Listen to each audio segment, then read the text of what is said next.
First message, wow, ito yung swerte, mga kapiksi, no? Hindi nyo maiiwasan yung pagiging maswerte, guys, kasi nakatadhana talaga kayong maging maswerte sa buhay nyo, okay? So, for some of you, pwedeng hindi nyo na-experience yung swerte kasi maaaring nagtanim kayo ng mga paniniwala na malas kayo, ganyan. But, you can always reprogram your subconscious mind, mga kapiksi, okay?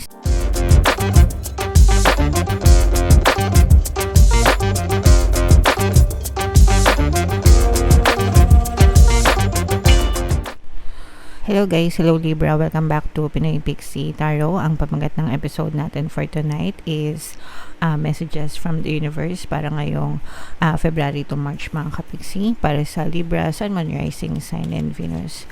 So, pwedeng mag-resonate, pwedeng hindi. Kung ano na lang yung message na naka-resonate kayo, guys, take that message. So, unahin natin tong deck na to, mga kapixie. First message, wow, ito yung swerte, mga kapiksi, no? Hindi nyo maiiwasan yung pagiging maswerte, guys, kasi nakatadhana talaga kayong maging maswerte sa buhay nyo, okay? So, for some of you, pwedeng hindi nyo na-experience yung swerte kasi maaaring nagtanim kayo ng mga paniniwala na malas kayo, ganyan. But you can always reprogram your subconscious mind, mga kapiksi, okay? So sabihin nyo lang, guys, na pagdating naman sa swerte affirmations, guys, isa lang naman yung sinishare ko, no? Swerte ako, swerte ako, swerte ako, swerte ako sa lahat ng aspeto ng buhay ko, okay? So palagi nyo lang yan sabihin, mga kapiksi, araw-araw, hanggang sa unti-unting makakita kayo ng mga evidences sa physical reality nyo na sinaswerte talaga kayo. And hindi lang yan sa pera, no? Kundi sa lahat ng aspeto talaga. Even sa love, sa relasyon, sa kahit ano, negosyo. Yeah, so again, guys, birthright nyo ang pagiging swerte. Nakatadhana talaga kayo maging maswerte, mga kapiksi. So, i-mind nyo na yan sa comment section, guys, okay? Ang kinin nyo, guys, i-claim nyo na swerte talaga kayo sa buhay nyo. Another message for you, Libra, this is higher power. Gamitin nyo yung inyong higher power, mga kapiksi, yung power within, no? Power of your subconscious mind para talagang ma-manifest nyo yung mga desires nyo sa buhay nyo. So, kung mapapansin nyo, guys, hindi ko alam kung nakikita nyo yung image ng card. Close up ko lang. Nakikita nyo ba? Yeah. So, ito yung image niya, mga kapiksi, yung mukha niya, yung ulo niya, and then dun sa kanyang third eye, no? Sa bahagi ng kanyang third eye, parang merong keyhole doon or susian, mga kapiksi. So, ibig sabihin niya, nasa isip mo, no? Yung susi, yung higher power, guys. It's within you, no? Nasa loob mo para ma-manifest nyo yung mga bagay na gusto nyo. And how do you use it, mga kapiksi? By using your thoughts, no? By using your thoughts to reprogram yung inyong subconscious mind, mga kapiksi. Kung ano yung nakastore sa subconscious mind nyo, guys, yun yung napoproject sa realidad ng buhay nyo, mga kapiksi. So, ibig sabihin, you can be, do, and have anything that you want in this reality kung itinatanim mo siya sa isip mo, okay? So, gawin mo siyang dominant and gamitin mo siya sa yung advantage para yung mga magaganda lang yung ma-experience mo, yung mga bagay lang na gusto mo. Kasi sa buhay natin, we can experience good and bad circumstances, mga kapiksi. Pwedeng positive, pwedeng negative yung mangyari sa buhay natin. Depende kung saan nakafocus yung attention natin, yung dominant.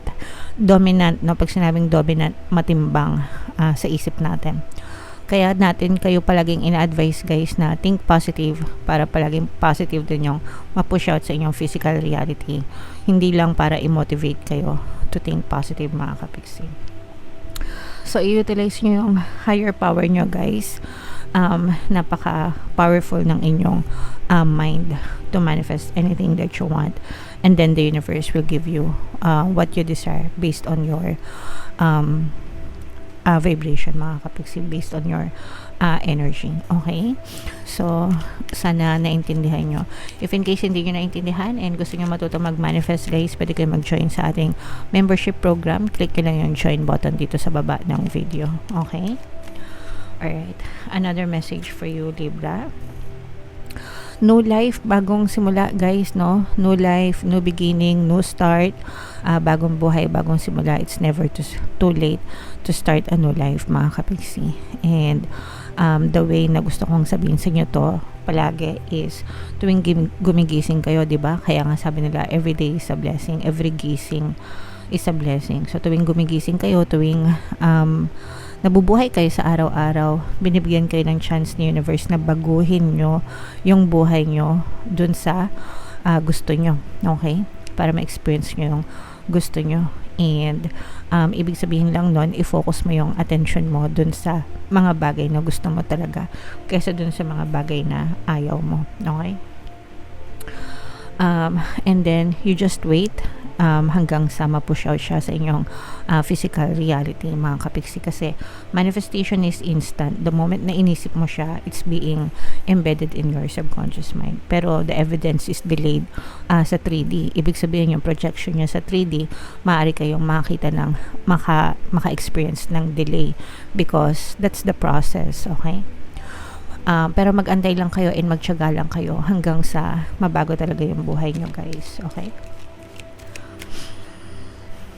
Another message for you, Libra, chop wood. Ito'y reminder na palagi magpakumbaba, mga kapiksi, no, sa ating buhay. Kahit ano pa yung ating na-experience or kahit ano pa yung ating ma-achieve. Of course, we should be happy and proud, no, sa mga bagay na na-achieve natin sa buhay. Pero wag din kalimutan yung pagpapakumbaba, mga kapiksi. Kailangan palaging nakaapak pa rin tayo sa lupa. Wag nating kalimutan na lumingon sa ating pinanggalingan and i-appreciate natin yung mga bagay na meron tayo. Okay? So, manatiling magpakumbaba. Yung mga mapagkumbabang tao, guys, lalo yung tinataas ng inaangat na nasa taas. Okay?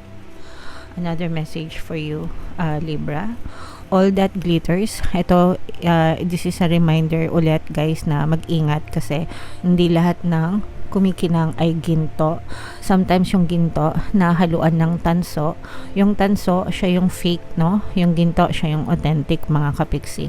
So, sa buhay natin, minsan hindi natin alam kung sino yung mga totoong tao and kung sino yung mga peke na tao na mapagsamantala unless ma-experience talaga natin siya. So, palaging mag-ingat. Somebody may be wearing a false mask. Ibig sabihin ng false mask, guys, is nagpe-pretend, no? Pretentious sa harap mo, pero pag talikod mo pala, iba. So, yeah, mag-ingat. Mag-ingat palagi, mga kapiksi, para hindi kayo mapagsamantalahan. And another message for you, Libra. Between worlds. So, for some of you, mga kapiksi, maaaring natatrap kayo sa dalawang sitwasyon or sa sitwasyon sa buhay. Pwedeng between past and present, pwedeng between negative and positive, pwedeng natatrap din kayo between old and new, o kaya naman, pwedeng natatrap kayo sa pagitan ng dalawang tao, no? Ganyan. So, syempre, kung dapat tinitimbang nyo, mga kapiksing, mabuti yung inyong mga sitwasyon and yung mga negative na nakaraan, tapos na yun, mga kapiksi. It's over and they are irrelevant. Ibig sabihin, hindi na siya importante sa buhay mo. Tapos na yun. Kaya yung mga negative na nangyari, kalimutan nyo na, guys, and mag-move on na kayo para hindi na kayo lalong mag-suffer pa sa buhay nyo. Alright? So, yan yung mga messages para sa inyo. Ito, guys, i-mind nyo tong mga swerte na to, itong mga bagong buhay na yan, mga kapiksi. I-mind nyo sa comment section. Deserve nyo yan, Libra. So, bunot lang tayo ng isa pang card dito para sa inyong additional message, guys. Habang sinashuffle ko to, panoorin nyo muna yung video natin regarding sa ating paano mag-manifest ng abundance video course. Kapiksi, sawa ka na ba sa mga struggles at hirap sa buhay mo? Masipag ka ba at masikap sa buhay ngunit hindi ka pa rin umaasenso? Ilang beses ka na bang nag-attempt mag-negosyo at mag-invest pero palagi ka pa rin nalulugi? Sa pagkakataon na ito ay maaaring may subconscious beliefs ka na nagiging balakid sa iyong pag-unlad at pagyaman. Introducing, paano mag-manifest ng abundance video course. Dito ay matututunan mong ma-overcome ang mga balakid mo para tuluyan ka ng umunlad, umasenso, sumagana, maging matagumpay, successful at maswerte sa iyong kabuhayan, pera, trabaho, negosyo, salapi at kaperahan ng bonggang-bongga. Dali, mag-send na ng email sa pinoypixitaro@gmail.com at simulan na ang iyong pagyaman ngayon. Alright, so sa lahat ng gusto mag-avail ng course guys, naka-flash sa screen nyo. Una, meron tayong paano mag-manifest ng abundance video course para sa inyong kaperahan, trabaho, negosyo, salapi at swerte. Meron din tayong paano mawala ang third party at magkaroon ng harmonious na relationship para mawala yung mga sabit sa relasyon nyo. And meron din tayong email coaching, manifest your desires using the law of attraction. Pwede sa love, pwede sa money mga kapiksi. So, if interesado kayo dyan guys, mag-send lang kayo ng email sa pinoypixitaro@gmail.com. Napakaganda ng message para sa inyo guys. Accept yourself, love yourself mga kapiksi regardless of who you are. So, syempre palagi tayo may mga strengths, may mga weakness, meron tayong mga flaws, and meron din tayong mga magagandang bagay na meron sa atin. So, kahit anong version pa yan ng sarili mo, accept yourself for who you are. Be authentic mga kapiksi. And kapag tinatanggap mo yung sarili mo, other people, they will also accept you for who you are. Guys, no pretensions, 'di ba? Kumbaga hindi mo kailangan mag-pretend to be somebody else para lang magustuhan ka ng ibang tao. Kung mahal mo yung sarili mo and tinatanggap mo yung sarili mo, other people will also love you and see you for who you are. Mga kapiksi. So, mas maganda yung ganong klase ng relationship. Okay?